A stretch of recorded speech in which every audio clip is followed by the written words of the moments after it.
आपका फिर से स्वागत है हमारी चैनल बाली योगी में। मैं डॉक्टर योगेंद्र सिंह आपके सामने नेक्स्ट वीडियो लाया हूँ। इस वीडियो में बात करेंगे हम अल्ट्रा स्ट्रक्चर ऑफ क्रोमोसोम। तो स्टार्ट करते हैं। Ultra structure of chromosome. Okay, तो आप जानते हैं कि जो क्रोमोसोम होता है उसमें मेन कंपोनेंट आपका डीएनए एंड हिस्टोन प्रोटीन होती हैं। ठीक है, तो एक रफली डायग्राम बनाते पहले हम। देखिए वास्तव में क्या होता है। सबसे पहले होता है आपका डीएनए जिसका डायमीटर है आपका 20 एंगस्ट्रॉम। क्या है ये? डीएनए। ठीक है, डीएनए क्या करता है, क्यों डीएनए होता है आपका, इसके अंदर करैक्टर होता है एसिडिक नेचर। कैसा होता है? एसिडिक नेचर होती है। क्यों होती है? ड्यू टू फॉस्फोरस बैकबोन के कारण। ठीक है ना, एसिडिक नेचर के कारण क्या होता है, ये डीएनए बाइंड करेगा आपके किस पर? हिस्टोन प्रोटीन पर। हिस्टोन प्रोटीन कैसी होती है? बेसिक, यानी एसिडिक नेचर आपका बाइंड करेगी बेसिक नेचर से। ओके, समझने के लिए तो एसिडिक नेचर का डीएनए बाइंड करेगा हिस्टोन प्रोटीन पर। ठीक है, तो हिस्टोन प्रोटीन में जैसे ही बाइंड करेगा तो क्या होगा, एक स्ट्रक्चर बनेगी राउंड शेप की, उसे कहेंगे न्यूक्लियोसोम। ठीक है, तो दूसरा डायग्राम हमारा, ये आपका डीएनए है। ओके, तो ये जो डायग्राम है, ये आपकी जो स्ट्रक्चर है, ये है न्यूक्लियोसोम। क्या है? न्यूक्लियोसोम। याद रखें, इसके अंदर क्या है? Histone protein. क्या है? हिस्टोन प्रोटीन है, याद रखें। ठीक है, और ये आपका क्या कहलाएगा? न्यूक्लियोसोम। तो हम बात करेंगे इसकी न्यूक्लियोसोम की, तो ये हो गया आपका न्यूक्लियोसोम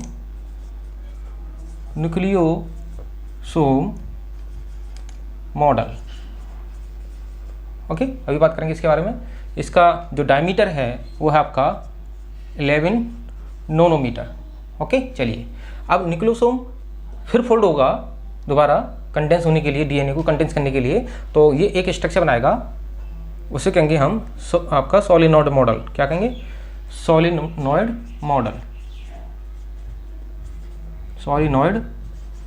मॉडल कहेंगे। ठीक है, तो सोलिनॉइड मॉडल में क्या होगा, ये न्यूक्लियोसोम फिर फोल्ड होगा और आपका इसके 6 न्यूक्लियोसोम एक टर्न में आएंगे। टर्न में एक चक्र के अंदर 6 न्यूक्लियोसोम आएंगे। जैसे स्प्रिंग होती है ना, स्प्रिंग कैसे होती है?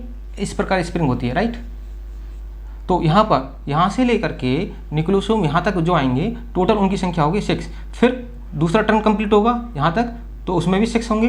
फिर थर्ड कंप्लीट होगा टर्न यहाँ तक, उसमें भी 6 होंगे। यानी हर एक टर्न में 6 न्यूक्लियोसोम आएंगे, राइट। याद रखें इस प्रकार।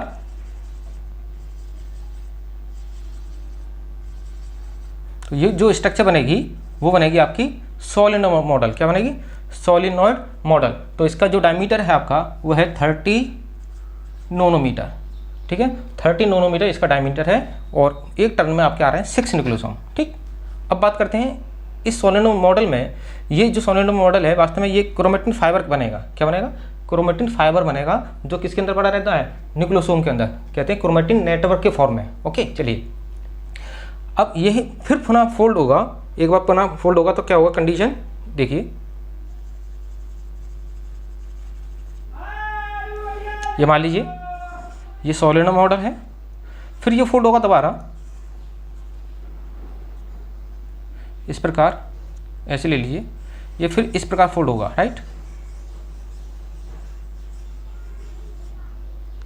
किसके ऊपर फोल्ड होगा? एक प्रोटीन है जो आपकी कहलाएगी स्कैफोल्ड प्रोटीन। क्या कहलाएगी? Scaffold protein. ओके, इसके चारों तरफ ये आपका सोलिनॉइड मॉडल फोल्ड होगा। ठीक है, ये आपका सोलिनॉइड मॉडल के फोल्ड होगा। तो इसके जो आपका, इसको हम कहेंगे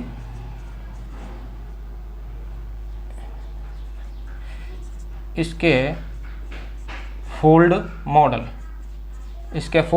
मॉडल बोलेंगे, और इसका डायमीटर हो जाएगा आपका 300 नैनोमीटर। याद रखें, ठीक है ना। चलिए, स्कैफोल्ड प्रोटीन जो होती है वो बनी होती है नॉन हिस्टोन अमीनो एसिड से। ठीक है, नॉन हिस्टोन प्रोटीन से बनी होती है, ये कह सकते हैं, यानी इसमें बेसिक प्रोटीन नहीं है। चलिए बात करते हैं हम आगे। इसके बाद यही जो स्ट्रक्चर है, ओके, फिर ये पुनः फोल्ड होगी एक बार और,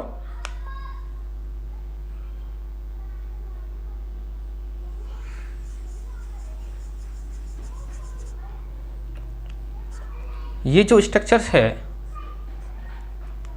इस स्ट्रक्चर को मैं ऐसे समझा देता हूँ। ये जो पार्ट है वो वास्तव में किसके अंदर है, क्रोमोसोम के अंदर।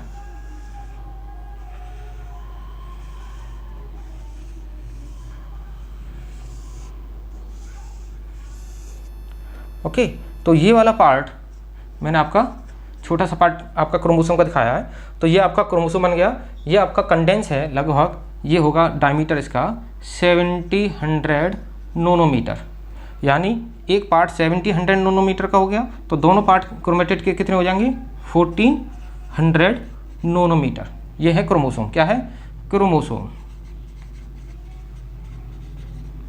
ओके, तो ये स्ट्रक्चर है। हम अब इसमें जो क्रोमोसोम होते हैं ये दोनों पार्ट क्या कहलाते हैं, क्रोमेटिड। क्या कहलाते हैं, क्रोमेटिड कहलाते हैं, यानी कह सकते हैं कहलाते हैं सिस्टर क्रोमेटिड। और सिस्टर क्रोमेटिड आपस में जिस प्रोटीन द्वारा जुड़े रहते हैं, ठीक है ना, उस प्रोटीन को हम कहते हैं कोहेशन प्रोटीन, ठीक है ना। क्या कहते हैं, कोहेशन प्रोटीन कहते हैं, याद रखें। और इनका कंडेंसेशन जो होता है, इसका कंडेंसेशन जो हो रहा है वो एक प्रोटीन के द्वारा हो रहा है, उसके हम कहते हैं कंडेंसिंग प्रोटीन। क्या कहते हैं, कंडेंसिंग, ठीक है, याद रखें। Condensation due to condensing protein, याद रखें। कैसी प्रोटीन है, कंडेंसिंग के द्वारा इसका कंडेंसेशन होता है। चलिए अब बात करते हैं, हम एक एक करके बात उठा लेते हैं। डीएनए की हम बात नहीं करेंगे, क्योंकि डीएनए की हम डीएनए स्ट्रक्चर की बात करेंगे। न्यूक्लिक एसिड है, डीऑक्सीराइबो न्यूक्लिक एसिड, ठीक है। ये आपका फोल्ड हो रहा है न्यूक्लियोसोम के ऊपर, तो हम बात करेंगे सबसे पहले हम न्यूक्लियोसोम की बात करेंगे, ठीक है। ओके, चलिए देखिए, न्यूक्लियोसोम का एक डायग्राम बना रहा हूँ रफली समझने के लिए। वास्तव में जो न्यूक्लियोसोम है इस प्रकार है।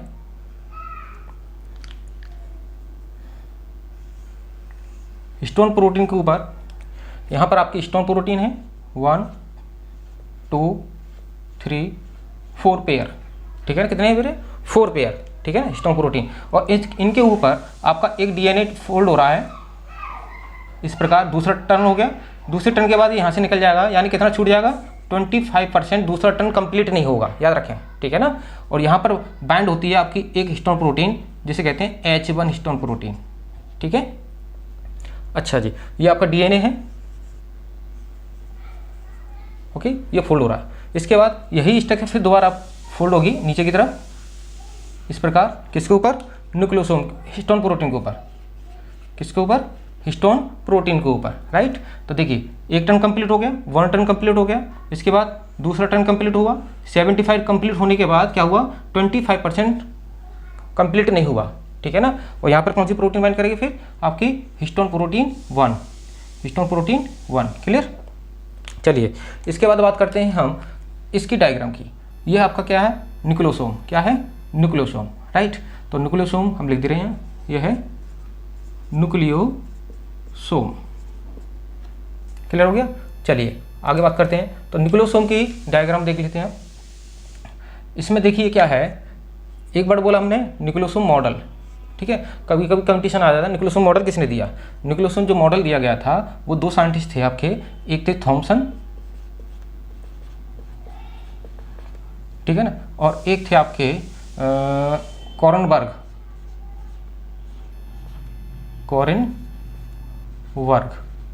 याद रखें। कोरेनबर्ग एंड थॉमसन ने न्यूक्लियोसोम मॉडल दिया था। बात है न्यूक्लियोसोम की। न्यूक्लियोसोम जो है इसकी जो खोज की थी, डिस्कवर किया था, दो आपके थे, ए ऑलिन एंड वुडकॉक एंड ए ऑलिन ने खोज की थी, ठीक है। जो टर्म दिया था, टर्म की बात करें तो ये दिया था पी ऑडिट ने न्यूक्लियोसोम टर्म दिया था। ओके, यहाँ तक क्लियर होगी बात। चलिए इसके बाद बात करते हैं हम आपका, देखिए यहाँ पर आप एक कंडीशन देखें कि एक न्यूक्लियोसोम और दूसरे न्यूक्लियोसोम के बीच में एक डीएनए है, पार्ट है डीएनए का, ठीक है ना। ये डीएनए कहलाता है लिंकर डीएनए। क्या कहलाता है? Linker DNA. तो यहाँ पर डीएनए की क्वांटिटी की बात करें तो लिंकर डीएनए जो है, लिंकर डीएनए ये दोनों न्यूक्लियोसोम को जोड़ता है और इसके अंदर न्यूक्लियोटाइड की संख्या होती है 50 to 70 बेस पेयर। ओके, चलिए। और न्यूक्लियोसोम के ऊपर जो टर्न करता है अराउंड डीएनए होता है, ठीक है ना। ये डीएनए जो है इसके ऊपर, इसके अंदर न्यूक्लियोटाइड की संख्या होती है 147 बेस पेयर लगभग अबाउट, ठीक है ना, लगभग होती है, ठीक है। अच्छा, दूसरी बात, न्यूक्लियोसोम का जो डायमीटर है वो है आपका 11 नैनोमीटर। यहाँ तक क्लियर होगी। चलिए अब बात कर लेते हैं हम इस अंदर हिस्टोन प्रोटीन की, ठीक है। हिस्टोन प्रोटीन की बात कर लेते हैं। वास्तव में क्या हिस्टोन प्रोटीन के अंदर, एक डायग्राम बनाता हूँ रफली। देखिए ऐसा समझिए, हिस्टोन प्रोटीन जो है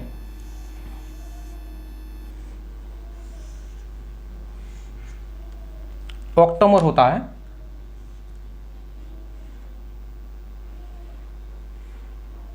आप देखें इसके मैंने 8 पार्ट कर दिए, 4 ऊपर हैं 4 नीचे हैं, ठीक है ना।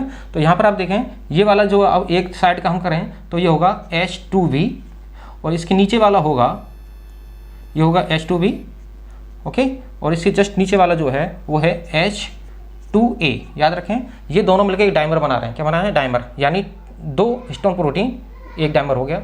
इसी प्रकार यहाँ की बात करें तो ये है आपका H3 और ये है H4, यानी एक डाइमर आपका यहाँ हो गया, ठीक है।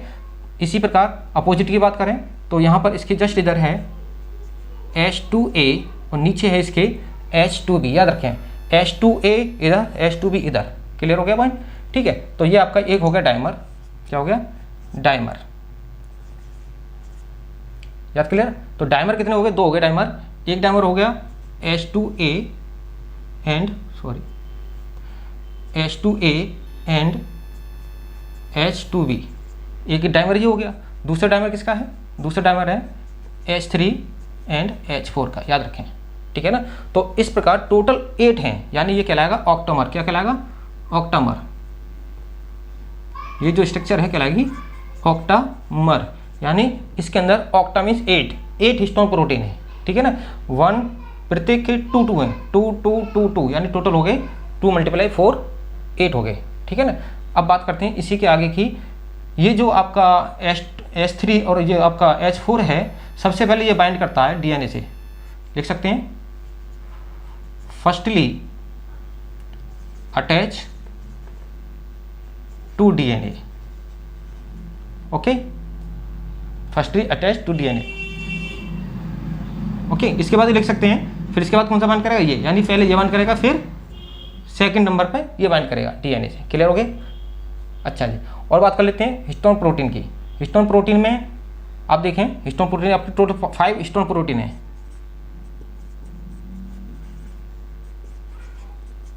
हिस्टोन प्रोटीन टोटल 5 हैं, जिसमें से हम एक एक करके लिखते हैं। H1 हिस्टोन प्रोटीन, जिसके मैंने बता दिया आपका न्यूक्लियोसोम को, जो आपका डीएनए होता है उसको बाइंड करने का काम करता है, न्यूक्लियोसोम से बाहर होता है, ठीक है ना। Number 2 H2B, H2A and H2B, इनकी बात कर लेते हैं।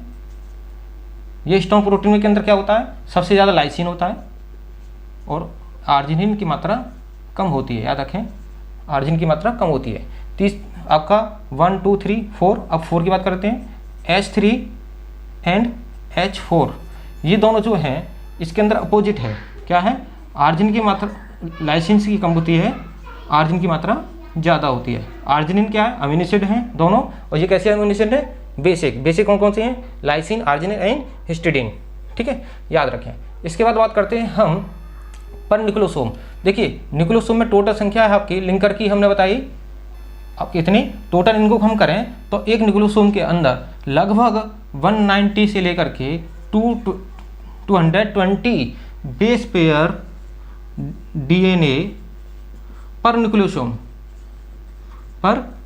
कभी कभी आता है एक न्यूक्लियोसोम में डीएनए की संख्या कितनी हो सकती है, तो 190 इनको टोटल करें लगभग इतना आएगा, ठीक है। चलिए यहाँ तक क्लियर। चलिए अब बात करते हैं दूसरी, ये बेसिक प्रोटीन क्यों होगी? क्योंकि बेसिक अमीनो एसिड से बनी होती है, ठीक है ना। और बेसिक नेचर के कारण ये एसिडिक नेचर के डीएनए से बाइंड कर जाती हैं, ठीक है। एक और प्रोटीन होती है, कहीं कहीं मिलती है प्रोटामिन। प्रोटामिन जो प्रोटीन है, ये प्रोटीन पाई जाती है किसके अंदर? ये पाई जाती है फिश स्पर्म के अंदर। किसके अंदर? ये कह सकते हैं प्रेजेंट इन फिश स्पर्म। क्या? फिश स्पर्म के अंदर मिलती है। और किन की जगह मिलती है?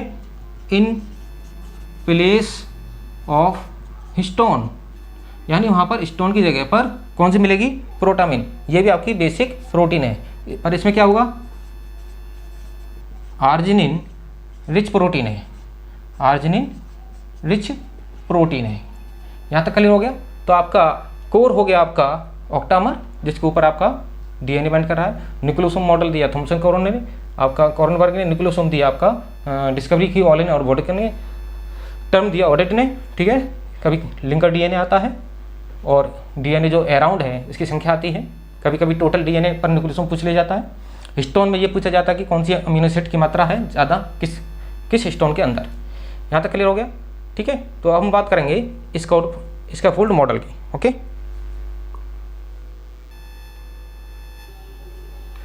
हाँ, तो आते हैं सोलेनोन मॉडल। सोलेनोन मॉडल जो होता है दिया था आपका, ये दिया गया था आपका, एक साइंटिस्ट थे वाई डुप्रो द्वारा। ओके, डुप्रो द्वारा सोलेनोन मॉडल दिया गया था। इसमें मैंने आपको ये बात बता दी कि इसमें 6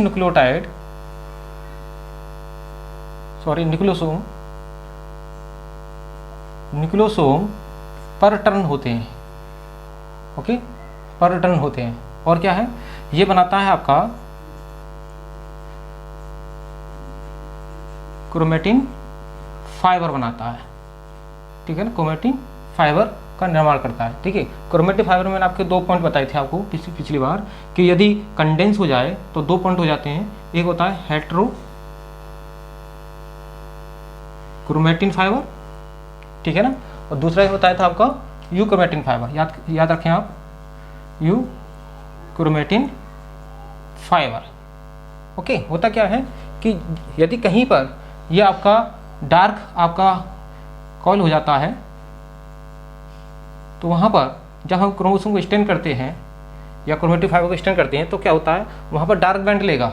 ठीक है ना, और कहीं पर ये लूज होगा, कहीं पर लूज होगा। राइट, तो इस प्रकार जहाँ पर ये लूज होगा वो रीजन कहलाएगा यू क्रोमेटिन रीजन। ठीक है ना, और जहाँ पर डार्क बैंड लेगा, ओके, या कंडेंस होगा ज़्यादा क्लोजली, तो हेटेरोक्रोमेटिन रीजन। यानी हम कह सकते हैं जहाँ पर आपका न्यूक्लियोसोम ज़्यादा कंडेंस कॉइल्ड होते हैं तो वहाँ पर जब स्टैंडिंग करेंगे तो डार्क बैंड लेंगे। ठीक है ना, और जहाँ पर लूजली बैंड होते हैं, कॉइल्ड होते हैं, तो वहाँ पर लाइट बैंड लेंगे, तो वो रीजन कहलाएगा यूक्रोमेटिन। हेटेरोक्रोमेटिन ये बात कही थी कि हेटेरोक्रोमेटिन में क्या होता है? क्लोज होने के कारण डीएनए ओपन नहीं हो पाता और उस लिए से यहाँ पर क्या होता है? ट्रांसक्रिप्शन नहीं होता। ठीक है ना, तो यानी कह सकते हैं इनएक्टिवेट रहता है। ओके, या कह सकते हैं साइलेंट रहता है। ओके, क्योंकि ये फंक्शन नहीं कर पाता। ओके, दूसरा यूक्रोमेटिन रीजन में क्योंकि यहाँ पर ओपन है इसलिए आसानी से डीएनए ट्रांसक्राइब कर सकता है आरएनए के फॉर्म में। ठीक है, मैसेंजर इंफॉर्मेशन हो सकता है, इसलिए ये एक्टिव साइट हो जाएगी। कैसे हो जाएगी? एक्टिव। ओके, वो आपकी एक्टिव साइट नहीं है, याद रखें। ठीक है, चलिए, और हेटेरोक्रोमेटिन रीजन कहाँ मिलेंगे आपको? ये वहाँ मिलेंगे जैसे मैंने आप पिछली बार बताया था, टिप पर मिलेंगे, यानी टीलोमर क्रोमोसोम पर, सेंट्रोमियर के पास भी मिलेंगे।